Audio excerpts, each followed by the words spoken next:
बिस्मिल्लाहिर्रहमानिर्रहीम, अस्सलाम वालेकुम। इस्लामाबाद से रज़ा सैयद प्रोग्राम कैपिटल टुडे के साथ हाजिर खिदमत है। उम्मीद है आपका आज का दिन अच्छा गुजरा होगा। ताज़ा तरीन खबर जो अब से कुछ देर पहले वजारत ख़ारजा की जानिब से जारी होने वाला प्रेस रिलीज़, जिसमें बताया गया कि आलमी शोहरत याफ्ता बल्कि बदनाम ज़माना कहा जाए तो बेहतर रहेगा, दहशत गर्द कमांडर कुलभूषण जाधव जो कि हाजिर सर्विस अफसर है इंडियन नेवी का और रंगे हाथों पकड़ा गया था पाकिस्तान में बलूचिस्तान के अंदर दहशत गर्दी की कार्रवाइयों के दौरान पाकिस्तानी सिक्योरिटी फोर्सेस के हाथों 2016 में मौत की सज़ा सुनाई जा चुकी है। मजाज अदालत से अपील में प्रोसेस है, लेकिन पाकिस्तान की हुकूमत ने बैनुल अक़वामी क़वानीन का एहतराम करते हुए काउंसलर एक्सेस फ़राहम किया और आज भारत की जानिब से 2 सिफारती एहलकारों ने आकर मुलाकात की कुलभूषण जाधव से। ये मुलाकात अनइंटरप्टेड थी, इसमें किसी किस्म की कोई रुकावट नहीं थी और किसी किस्म की कोई हिंड्रेंस नहीं थी। याद रहे कि ये हुकूमत पाकिस्तान की जानिब से पेश किया जाने वाला एक वो गुडविल जेस्चर है जिसकी किसी किस्म की कोई लीगल लायबिलिटी या किसी किस्म की कोई लीगल ऑब्लिगेशन पाकिस्तान पर नहीं थी। इस गुडविल जेस्चर को भारत ने किस तरह देखा और रेसिप्रोकेट किया, इस बारे में हमें आगाह करेंगे जनाब मतीन हैदर साहब, bureau chief GTV। Mateen Haider साहब, क्या रही सूरत हाल आलमी शोहरत याफ्ता दहशत गर्द कुलभूषण जाधव के हवाले से? आज पाकिस्तान ने आलमी अदालत इंसाफ के फैसले की पासदारी करते हुए कुलभूषण जाधव जो पाकिस्तान में सजा याफ्ता भारतीय दहशतगर्द और जासूस है, उसको दूसरी कौंसल रसाई दी और ये भी इंडियन रिक्वेस्ट के ऊपर थी। इंडिया ने रिक्वेस्ट की थी कि उनको कौंसल रसाई दी जाए। आज उसके तमाम तर इंतजाम किए गए और सबसे बढ़ के इंग्लिश में 2 लफ्ज थे, अनइंटरप्टेड और जिसे कहते हैं बिला तात्तल और बिला रुकावट, अनइम्पीडेड। तो उसमें ना सामने शीशा था ना कोई रुकावट थी, आमने सामने बिठाया गया, भरपूर वक्त दिया गया और उसके साथ साथ चूंकि 20 जुलाई तक जो पाकिस्तान ने ऑर्डिनेंस जारी किया उसके तहत कुलभूषण जाधव के पास आखिरी ऑप्शन है कि रिव्यू पिटीशन दायर करने का, तो आज उस हवाले से भी तफसीली बातचीत हुई। ताहम भारतीय सफारतकारों ने इंतहाई गैर जिम्मेदाराना रवैया अडॉप्ट किया और कुलभूषण उन्हें कहता रहा कि आप मेरी बात सुने, आप मुझे अभी टाइम दें, मुझसे बात करें, और उसकी बात सुने बगैर भारतीय नाज़िम उल उमूर कोई जूनियर डिप्लोमेट नहीं था, नाज़िम उल उमूर और उनके साथ फर्स्ट सेक्रेटरी कुलभूषण की बात सुने बगैर वहां से फरार हो गए और जिसके ऊपर पाकिस्तानी वजीर खारजा ने तबसरा किया कि ये इंतहाई गैर जिम्मेदाराना अमल था। और देखिए, फुल फ्लेज मुकम्मल मीटिंग, हर किस्म का प्रोटोकॉल, तमाम तर चीजें आज उनको दी गई और उसके साथ फिर जो अभी भारतीय हुकूमत की तरफ से भारतीय वजारत खारजा का जो एलामिया जारी हुआ है उसमें एक मरतबा फिर पाकिस्तान पर इल्जाम तराशी की जा रही है और ये कहा गया है कि उसके जो भारतीय सफारतकार हैं उन्हें कुलभूषण से बात मुकम्मल करने का मौका नहीं दिया गया और पाकिस्तान ने कितने खुलूस नीयत से तमाम तर चीजें की और भारत का मनफी रवैया एक मरतबा फिर सामने आ गया। ठीक है, बहुत बहुत शुक्रिया मतीन हैदर साहब, कीमती वक्त दिया आपने और अपडेट किया। भारत की जानिब से बज़ाहिर ऐसा ही लगता है कि कुलभूषण के मामले को अपनी मुल्क की जो डोमेस्टिक ऑडियंस है उनके सामने उसको एक इंसानी मसला बनाकर पेश करें और इसके ऊपर सियासत की जाए और पॉइंट स्कोरिंग की जाए। ये सूरत हाल बहरहाल आगे किस करवट बैठती है इसका इंतज़ार भारत के आवाम को भी है और पाकिस्तान के आवाम को भी है। आज गुफ्तगू ज़्यादा फोकस रहेगा हमारा सिंध के हालात की तरफ और हुकूमत सिंध से जुड़े हुए सिंध के शहरियों की जो मसाइल हैं उनके ऊपर हम गुफ्तगू की कोशिश करेंगे।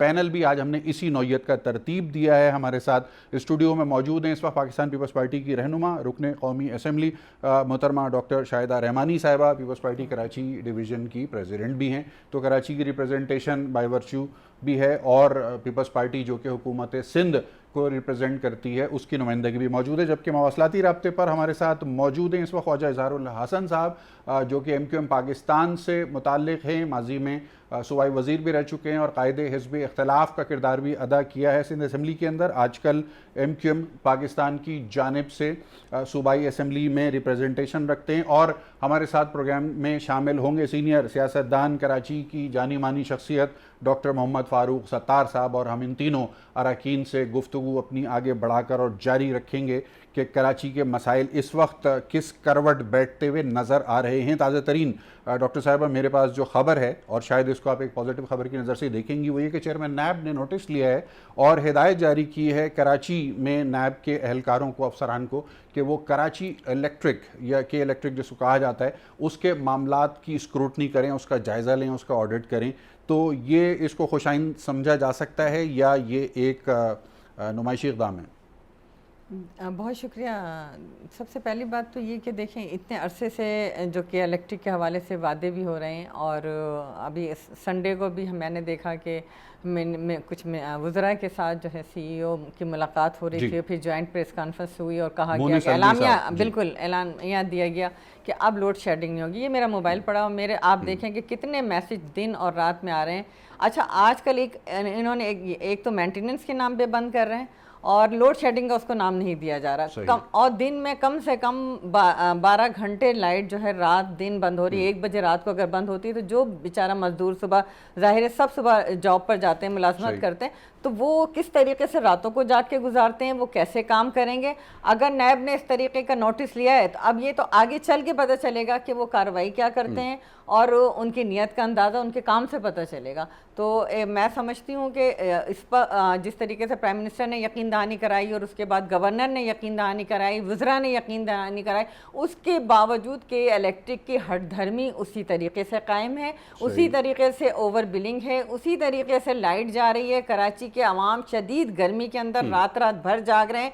छोटे छोटे मकानात होते हैं एक एक कमरे के, जिसमें फैमिली के साथ रह रहे होते हैं, और उनका गुजारा वो ही कर सकता है अंदाज़ा जो उन हालात को से नबरदाज़मा हो जो रह रहा। डॉक्टर मोहम्मद फारूक सत्तार साहब किसी तारुफ के मोहताज नहीं, कराची के कम उम्र तरीन मेयर का एजाज़ रखते हैं। 1987 में जब पहली मरतबा पार्लिमानी सियासत में आए, उसके बाद मुतवातिर रुकन मुंतखब होते रहे कौमी और सूबाई असम्बली के, वफाकी सतह के ऊपर वजारतें भी रहीं डॉक्टर साहब के पास। डॉक्टर साहब अस्सलाम वालेकुम।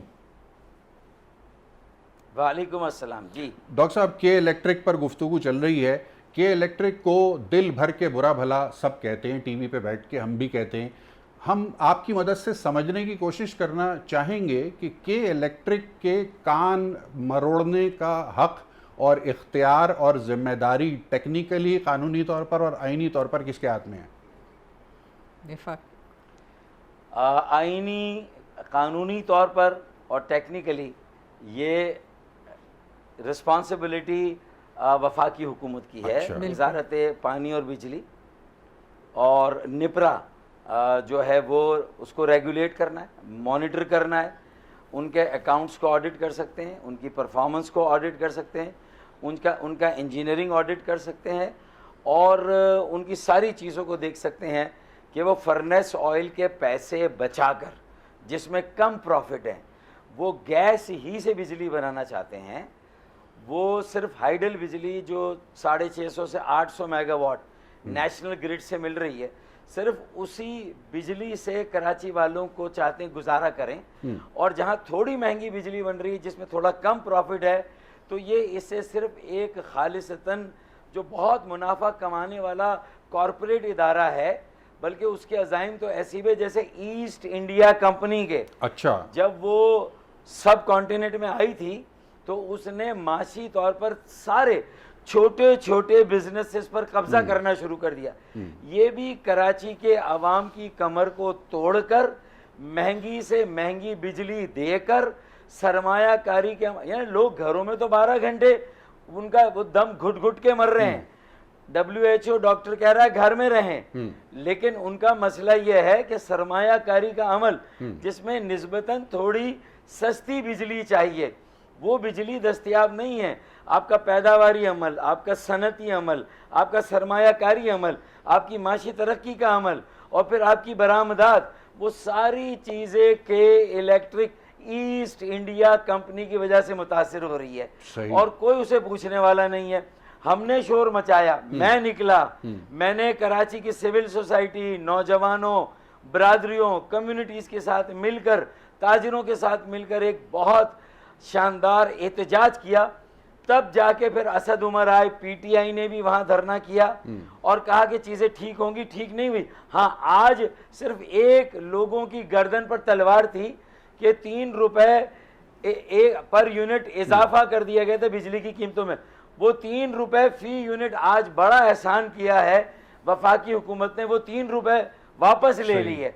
ये एहसान हमारे साथ हुआ है। चलें, ये कुछ ना हमारी कुछ फायदा तो हुआ मुतारिक होने का। जद्दोजहद ख्वाजा इजहारुल हसन साहब, ये तो बड़ा अस्सलाम आसान वालेकुम। काम है। ख्वाजा इजहार साहब, अस्सलाम वालेकुम।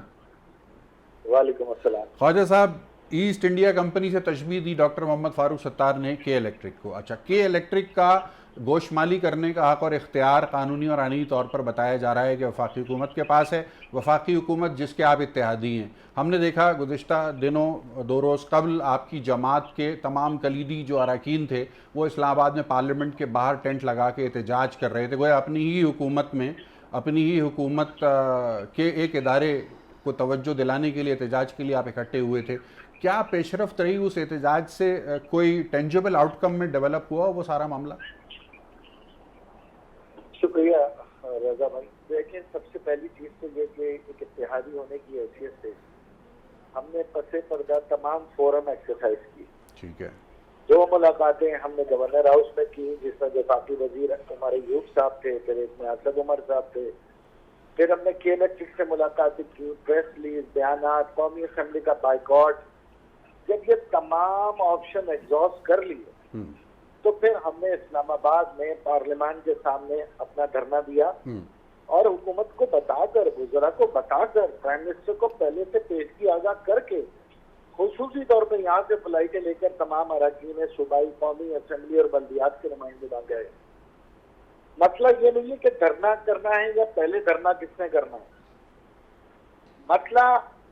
मसले का हल निकालना मकसद था, जिसमें एक हमें कामयाबी हो गई कि 2 रुपए 98 पैसे जो कोरोना जैसी इस क्राइसिस में बढ़ाया गया था, जो कि इंडस्ट्रियल क्राइसिस था, डोमेस्टिक क्राइसिस है, वो अल्लाह के शुक्र है कि हमारे एहतजाज के बाद प्राइम मिनिस्टर साहब ने उसको स्टे कर दिया। सही। जहां तक बात है ईस्ट इंडिया कंपनी से तशबीह देने की, तो भाई के इलेक्ट्रिक पाकिस्तान के लोगों की कंपनी थी है और हमने इसको प्राइवेटाइज करने में मदद की है। दुरुस्त। अगर ये ईस्ट इंडिया कंपनी थी, या मैं कम अज कम इस टेक्नोलॉजी को इसलिए इस्तेमाल नहीं करता कि 1973 में जुल्फकार अली भुट्टो साहब ने भी ईस्ट इंडिया कंपनी के एजेंट कह के 1600 उर्दू स्पीकिंग लोगों को निकाल बार किया था हुकूमत से, जिन्होंने लियाकत अली खान को सर्व किया था, जिन्होंने अयूब खान साहब को सर्व किया था, जिन्होंने याहिया खान साहब को सर्व किया था। तो ये वाली जो चीज है कि हम कोई चीज हमें पसंद नहीं है कि अलग बात है, लेकिन ये वाली टेक्नोलॉजी से मैं मुत्तफिक नहीं हूँ। अच्छा, ठीक है। लेकिन अब मसले का हल ये है, जो आपने पूछा हल क्या है, हल देखें ये कि नेपरा का चेयरमैन और नेपरा की बॉडी उसे फौरी तौर पे मुस्तफी हो जाना चाहिए अगर वो के इलेक्ट्रिक के बहरान को काबू नहीं कर सके। अच्छा। फिर प्राइम मिनिस्टर साहब को 2 ऑप्शंस लेने हैं। एक ऑप्शन ये लेना है कि फौरी तौर पे दूसरी पावर जनरेशन कंपनी कराची में भेजी जाए, मोनोपोली खत्म की जाए, ताकि कंपटीशन हो, ताकि इंडस्ट्रियलिस्ट, डोमेस्टिक यूजर जिस तरह चाहे, जिस तरह हम इंटरनेट यूज करते हैं, जी, हम अपनी मर्जी का किसी भी कंपनी से यूज करें, बीडीसीएल भी चाहे तो यूज करें या ना करें। हाँ, इंटरनेट या जैसे सेल फोन, मोबाइल फोन की सर्विस है, सेल फोन है, इसी तरह के इलेक्ट्रिक जिनके सर्विस प्रोवाइडर है और प्राइवेटाइज है, तो इसमें और हमें लोगों को मौका देना चाहिए। इसमें रशिया तैयार है, इसमें चाइना तैयार है। शंघाई इलेक्ट्रिक का नाम भी सुनने में आता रहता है जी, शंघाई इलेक्ट्रिक का नाम भी इस हवाले से सुनने में आता रहता है। क्या वो के इलेक्ट्रिक को टेक ओवर करने में दिलचस्पी रखते हैं या वो एक पैरेलल एंटिटी के तौर पे आना चाहते हैं? 2016 तक शंघाई का मामला काफी हद तक मैच्योर हो गया था, लेकिन फिर कुछ और रेड टेप्स और कुछ और तहफुजात की वजह से शंघाई ने इसको डिले किया। सही। हम चाहते हैं कि पाकिस्तान में इन्वेस्टमेंट आए, कि इलेक्ट्रिक में आए, वाटर बोर्ड में आए, जो तबाहाल इदारे वो चलें। ठीक है। हम ये नहीं चाहते कि इदारों को बेच दिया जाए, सही है, कि स्टील मिल बिक जाए, केपीटी बिक जाए, पोर्ट कासिम बिक जाए, ये नहीं, बल्कि इनमें फॉरेन इन्वेस्टमेंट आए। लेकिन वजीर आजम साहब को जो दूसरा काम करना है जी, वो ये करना है कि ये जो बिजली के मीटर है, इसके लिए थर्ड पार्टी सर्विस प्रोवाइडर जो कि बिजली के मीटरों को चेक करे। ठीक है। ये ओवर बिलिंग का मसला, ये चोरी का मसला, सही। ये मीटर चेक करने का मसला, ये थेफ्ट का मसला, ठीक है। इसके लिए हमारे पास कोई और थर्ड पार्टी होनी चाहिए। ठीक है। ये क्या मसला है कि के इलेक्ट्रिक ही हमारा मुंसिफ है, कई इलेक्ट्रिक हमारा वकील है और कई इलेक्ट्रिक हमारी सजा दे रहे सही हैं। कहा आपने, जज, ज्यूरी और एग्जीक्यूशनर तीनों इख्तियारात फिलहाल के इलेक्ट्रिक के पास ही हैं। गुफ्तगू के सिलसिले को आगे बढ़ाएंगे एक मुख्तसर वक्फे के बाद, उस वक्त जब हम बात करेंगे 18वीं आईनी तरमीम और उससे जुड़े नेशनल फाइनेंस कमीशन और प्रोविंशियल फाइनेंस कमीशन के मामलात के ऊपर। गुफ्तगू जारी रहेगी।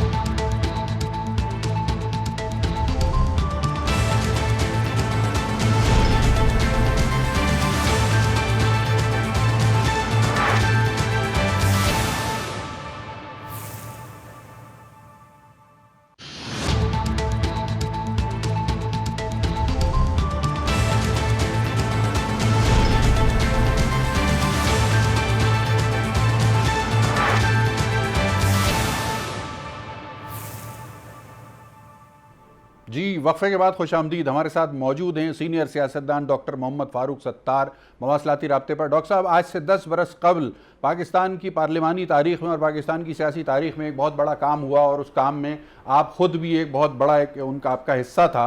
निशान इम्तियाज़ भी मिला आपको हुकूमत की जानिब से आपकी खिदमात के एतराफ़ में, और ये काम था 18वीं आईनी तरमीम का इजरा। 18वीं आईनी तरमीम में नेशनल फाइनेंस कमीशन के हवाले से बहुत अहम मामलात को एड्रेस किया गया था और इंश्योर किया गया था कि सूबाई खुद मुख्तारी अमली तौर पर इम्प्लीमेंट हो सके। ख़ास तौर पर जो फाइनेंशियल ऑटोनॉमी वाला पार्ट है उसको आप लोगों ने बहुत खूबसूरती से इनकॉर्पोरेट किया। लेकिन बज़ाहिर ऐसा लगता है कि जो प्रोविंशियल फाइनेंशियल कमीशन वाले मामलात हैं, PFC की कॉन्स्टिट्यूशन और PFC को मौसर तरीके से चलाने का आइनी बंदोबस्त जिन शिकों के ज़रिए कॉन्स्टिट्यूशन में दर्ज है, उन पर अमल दरामद उस ट्रू लेटर एंड स्पिरिट में नज़र नहीं आ रहा पिछले 10-12 साल के दौरान। इसकी क्या वजह हो सकती है डॉक्टर साहब?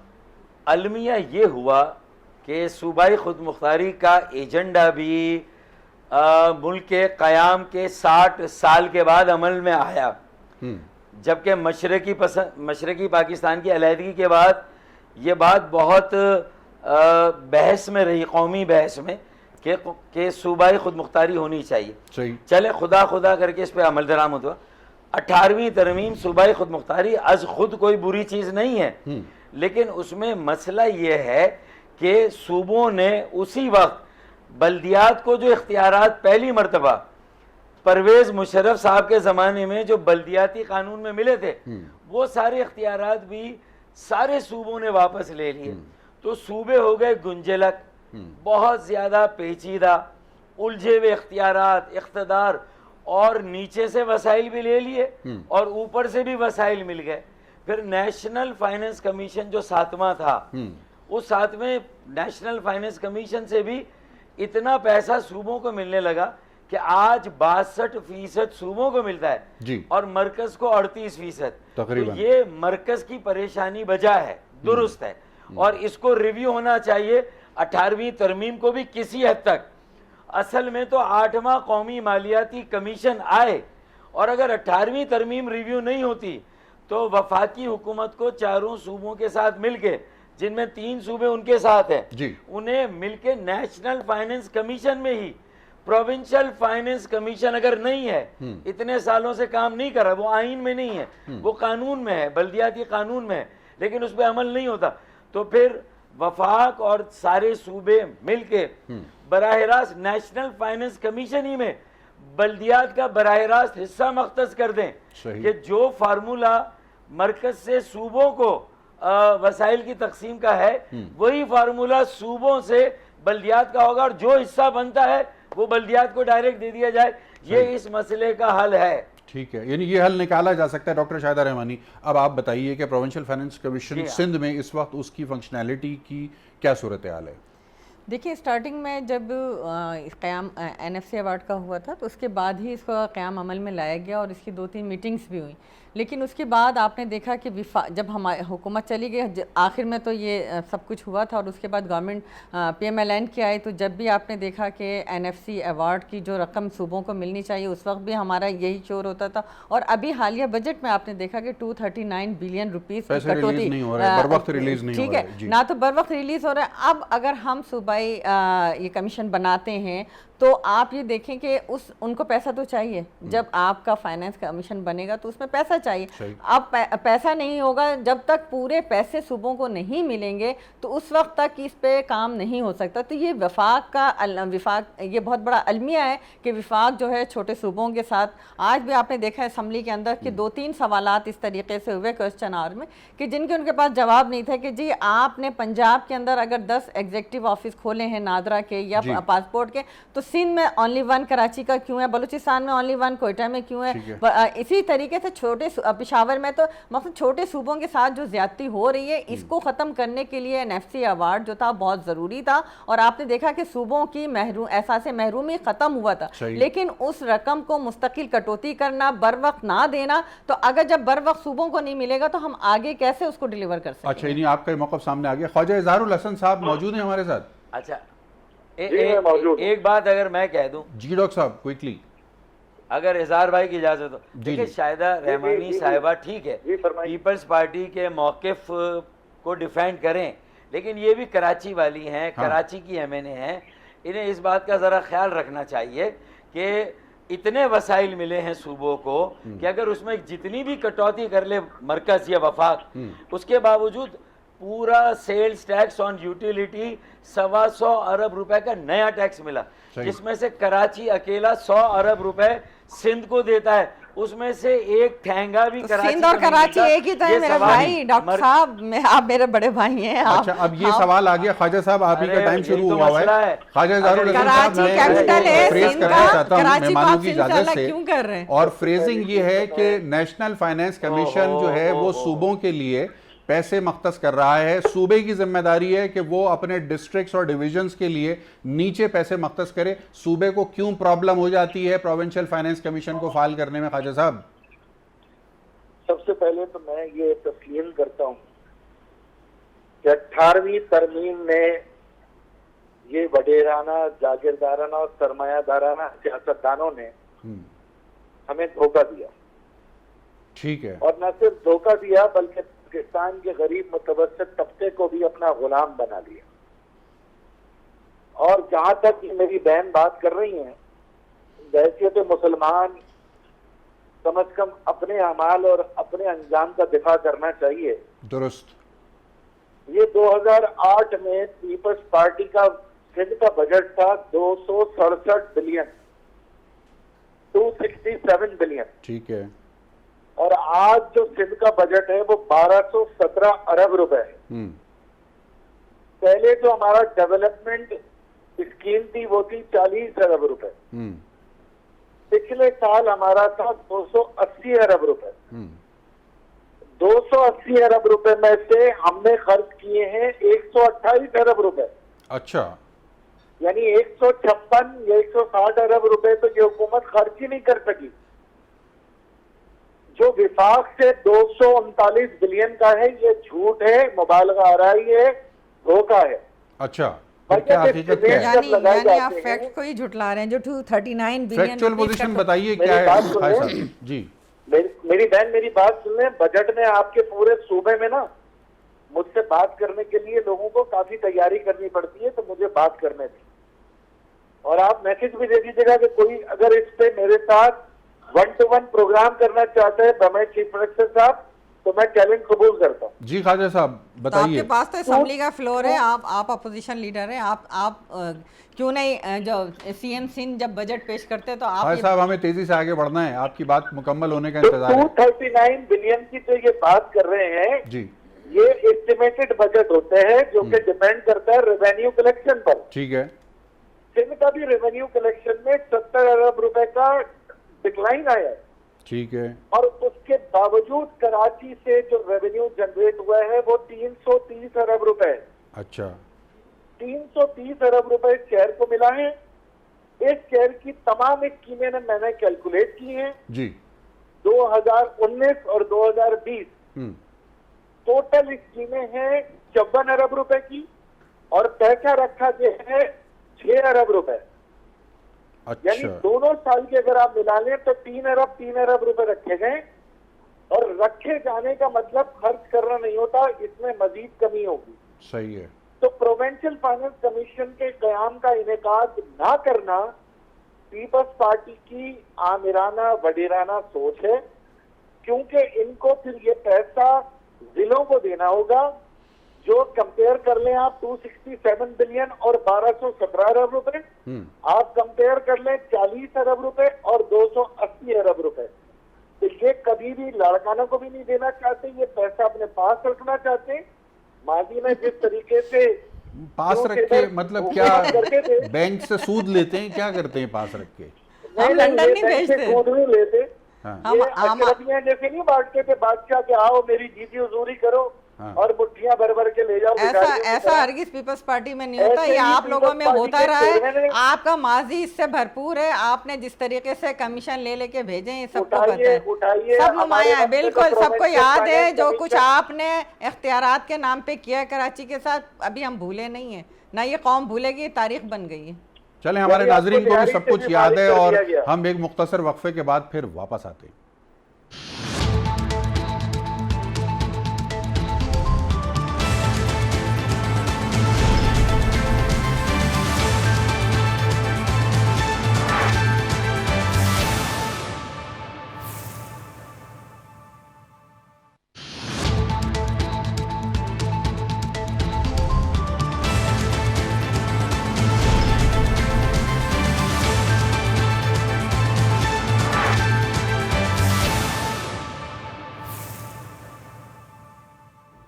वक्फे के बाद एक मरतबा फिर खुश आमदीद। ख्वाजा इज़हारुल हसन हमारे साथ मौजूद हैं मवासलाती राब्ते पर, और डॉक्टर फ़ारूक सत्तार भी हैं, जबकि स्टूडियो में डॉक्टर शाहिदा रहमानी मौजूद हैं।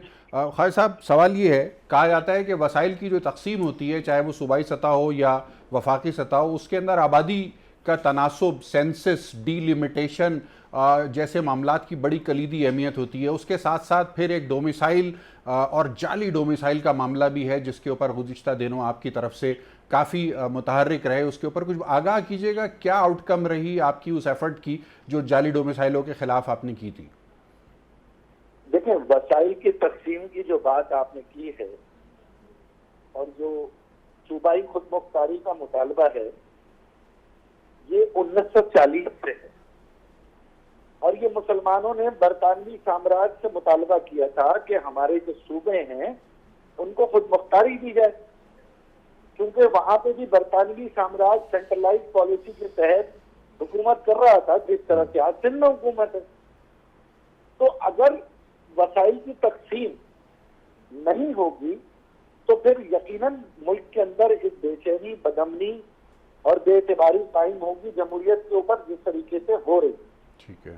डोमिसाइल का जहां तक मामला है, जिस तरह सिंध में रेवेन्यू के रिकॉर्ड में घपले होते हैं जी, जिस तरीके से यहाँ पर मुख्तलिफ किस्म के जाली मैप के केसेस में मामला चल रहे हैं जी, उसी तरह से यहाँ डोमिसाइल भी जाली बनाया जाता है, जो असली दफातर में बैठे हुए असिस्टेंट कमिश्नर जारी करते हैं। सही। और वो जाली डोमिसाइल इस लिहाज से है कि 1951 का सिटीजनशिप एक्ट का रूल नंबर 3, 4, 5 उसकी वायलेशन है। और पीआरसी इशू करने के लिए जो Pakistan citizenship PRC permanent resident certificate 1973 के रूल्स हैं, उसकी भी खिलाफ वर्जी है। ठीक है। प्रोसीजर की खिलाफ वर्जी है, जिसको हम जाली डोमिसाइल कहते हैं। ठीक है। और मैं कोई नई चीज नहीं मांग रहा हूं, मैं पाकिस्तान के आइन के तहत और जुल्फकार अली भुट्टो साहब के कायम करदा कानून के तहत चाहता हूं कि डोमिसाइल बने। ठीक है। मुझे कोई नए कानून नहीं चाहिए। सही। लेकिन कम अज कम भुट्टो साहब की पार्टी भुट्टो साहब के कवानीन पे तो अमल करे। ठीक है। एक तादाद में आपको बता रहा हूँ जी, सिंध में, खास तौर पे कराची में, जो कि मुल्क का माशी कैपिटल है, एक का 15 ग्रेड के मकामी लोग होने चाहिए, चाहे वो मलीर के हों, चाहे वो सेंट्रल के हों, चाहे वो साउथ के। और 16 से 21 ग्रेड पे 40 और 60 का कोटा है जो भुट्टो साहब ने लगाया है जी। 40% हमारा है, यानी शहरी सिंध का है। सही। और 60% देही सिंध का है। ये अल्फाज भुट्टो साहब के कानून में। सही।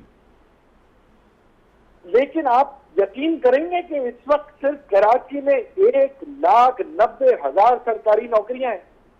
अच्छा, और कराची के डोमिसाइल वाले हैं उसमें 15% भी नहीं। 15% भी नहीं। मुझे तेजी से आगे बढ़ना है। डॉक्टर मोहम्मद फारूक सत्तार साहब, डिलिमिटेशन के ऊपर भी बात होती रहती है, लेकिन मरदमशुमारी जो पिछली हुई उसके अंदर सिंध के शहरी इलाकों की जानिब से तहफ़्फ़ुज़ात थे, आप भी इस हवाले से बात करते रहें। करंट स्टेटस क्या है? मरदमशुमारी का वो मसला सेटल हो गया या अभी अनरिजॉल्व है? गुज़िश्ता मरदमशुमारी जो 2017 में हुई वो दरअसल 2008 में होनी थी। अच्छा, अब 2008 से उसको इल्तवा में डाला गया, फिर 2011 में हाउस काउंट शुरू हुआ था। उस हाउस काउंट में पहली बार हुकूमत की तवज्जो ना थी या पीपल्स पार्टी की तवज्जो ना थी। सिंध के शहरी इलाकों का हाउस काउंट सिंध के दही इलाकों के हाउस काउंट से बहुत ज्यादा आ गया। अच्छा, फौरी तौर पर मरदमशुमारी को वहीं रोक दिया गया। उस हाउस काउंट को स्क्रैप कर दिया गया। उस पे अरबों रुपया खर्च हुआ, किसी ने नहीं पूछा कि वो पैसा खर्च हुआ कहाँ गया। फिर सुप्रीम कोर्ट ने सुओ मोटो लेके कहा कि ये होनी चाहिए, तो मरता क्या ना करता 2016-17 में ये मरदमशुमारी कराई गई। और उसके बाद जो नतीजा आपके सामने आया वो सामने हर मरदमशुमारी में वफाक के इदारे, सिंध के इदारे, उनके आदाद शुमार देख लें और जो सेंसस डिपार्टमेंट के आदाद शुमार देख लें। कराची उसकी सबसे वाज़े और ग्लैरिंग मिसाल है कि इसकी आबादी को खास तौर पे दबाया जाता है। 1,60,00,000 नहीं, कराची 3 करोड़ की आबादी का शहर है। अब अगर 3 करोड़ की आबादी के शहर को आप 1.5 करोड़ का भी फंड नहीं देते, सही, तो 3 करोड़ के फंड नहीं देंगे। अब ये कराची, ये तासुर भी ना हो कि ये सिर्फ महाजरों का, उर्दू बोलने वालों का या एमकेएम वालों का शहर है। भाई इसकी डायनेमिक्स चेंज हुई है जो हम मानते हैं, इसकी डेमोग्राफी चेंज हुई जो हम मानते हैं। अब तो सिर्फ हमारे बुक्स में ना सही, हुब्बे अली में जो पंजाबी, सिंधी, बलोच, पख्तून, कश्मीरी, हजारेवाल, सराइकी, गिलगिती, बल्ती पूरे मुल्क से आके यहाँ बस गए हैं। अब उन्हें हमें साथ रहना है। अगर K4 पर 12 साल से अमल दरामद नहीं हुआ, तो जहाँ वफाकी हुकूमत का कसूर है वह सूबाई हुकूमत को इतने इजाफी वसाइल मिले। ये तो 2 साल का रोना है ना कि वफाक से बजट कम मिल रहा है। तो फिर K4 पर अरबों रुपए खर्च हुए लेकिन लाइनें नहीं डली, दफातर बन गए, गाड़ियां खरीद ली लेकिन लाइनें नहीं डली। उसका मैप ही जो लेआउट प्लान था वही गलत हो गया, नक्शा ही गलत हो गया, डिजाइन ही गलत हो गया। प्रोजेक्ट मैनेजमेंट की तरजीहात हैं वो नॉन प्रोडक्टिव रही। डॉक्टर शाहिदा की तरफ हमें क्विकली आना होगा। 1,60,00,000 या 3 करोड़ क्या है, दुरुस्त फिगर क्या है? देखें अभी जिस तरीके से डॉक्टर साहब ने अभी कहा, इसमें भी मेरी एक पिटीशन है। जिस तरीके से इन्होंने कहा, उस वक्त मैं भी उन कमेटियों में का हिस्सा थी जब डिस्ट्रिक्ट वेस्ट को मैं देख रही थी। वहाँ पर एक कमरे के घर से अगर 450-400, 500-500 अफराद को उसके अंदर काउंट किया जाएगा तो वो तो मशकूक होगी। और वो फौरी, और उसको जब दोबारा इन्वेस्टिगेट कराया तो वो यही निकला कि एक एक अपार्टमेंट से 4-4 हज़ार लोग जो हैं उनके रजिस्ट्रेशन हुए थे। शायद आपको याद होगा कराची में जो कुछ हुआ और जिस तरीके से कराची के साथ जुल्म ज्यादती की। अल्हम्दुलिल्लाह हमने कराची की सड़कों का अब वैसे नहीं है। अब कराची में डेवलपमेंट काम भी हुए, अंडर बाईपासेस भी बने, ओवरहेड ब्रिजेस भी बने। जो कराची आता है काफी दिन के बाद वो पहचानता नहीं है, वो कराची नहीं। अब कराची के अंदर कत्लो गारत नहीं हो रही, कराची तामीर और तरक्की हो रही है और काम हो रहा है। आप इस तरीके के नहीं कह सकते कि जी वडेरों जागीरदारों, कल तो उस अमेंडमेंट में आप भी शामिल थे, हम भी शामिल है। मुझे ये फख्र है कि मैं गरीब वर्कर थी और पीपल्स पार्टी ने मुझ जैसे को MNA बनाया। वहाँ ये है वो पार्टी जो सबकी नुमाइंदगी देती है, किसानों को भी देती है, सनतकारों को भी देती है, जमींदार को भी देती है, ये सबको लेकर चलती है। इसी से खूबसूरत पाकिस्तान बनता है। ये एक जबान को लेकर नहीं, ये तमाम चारों सूबों की को लेकर चलती है। इसमें लसानियत, फिरकावारियत, अज़बियत, ये तमाम चीज़ें शामिल नहीं है। कराची को हम इंशाअल्लाह ताला, कराची पाकिस्तान का दिल है, सिंध का कैपिटल है और इसको तामीर और तरक्की देना हमारा फ़र्ज है और हम इसको लेकर चल रहे हैं। बहुत बहुत शुक्रिया मेहमान गिरामी। दामन वक्त में गुंजाइश खत्म हो हो रहा है गुफ्तगू को हमें यहीं पर समेटना होगा। कराची के मसाइल लामतनाही हैं। कराची के अवाम इन मसाइल के साथ ज़िंदा रहने के बदकिस्मती से आदी भी हो गए हैं, लेकिन इसका ये क़तन मतलब नहीं है कि उनके मसाइल को गैर अहम समझा जाए। इसका ये क़तन मतलब नहीं है कि उनके मसाइल को हल करने के लिए संजीदा काविशें ना की जाएँ। कराची की नुमाइंदगी इस वक्त आज हमारे शो पे भरपूर अंदाज से मौजूद थी। खुलकर गुफ्तगू हुई और ख़ासी पॉजिटिव माहौल में गुफ्तगू हुई। काफ़ी मामलात हाईलाइट भी हो गए और कई मामलात को बेहतर तौर पर समझने में मदद भी मिली। उम्मीद है, ख्वाहिश है और हमारी काविश रहेगी कि कराची, पूरे पाकिस्तान लेकिन ख़ास तौर पर कराची के जो मसाइल हैं उनको जल्द अज जल्द हल किया जाए और इस सिलसिले में वो तमाम अरबाब इख्तियार जो किसी न किसी भी हवाले से कराची में स्टेक होल्डर हैं वो अपना किरदार दयानतदारी और ईमानदारी और ज़िम्मेदारी से अदा करें। क्यों? इसलिए कि कराची पाकिस्तान की माशी शहरग है। कराची बैकबोन है। अगर कराची तरक्की करेगा तो पाकिस्तान तरक्की करेगा। अपना बहुत ख्याल रखिए। बशर्ते सेहत व ज़िंदगी। इख्तिताम हफ्ता के बाद आपकी खिदमत में दोबारा हाजिर होंगे। कोविड की एहतियात जारी रखिए। जी पाकिस्तान के लिए।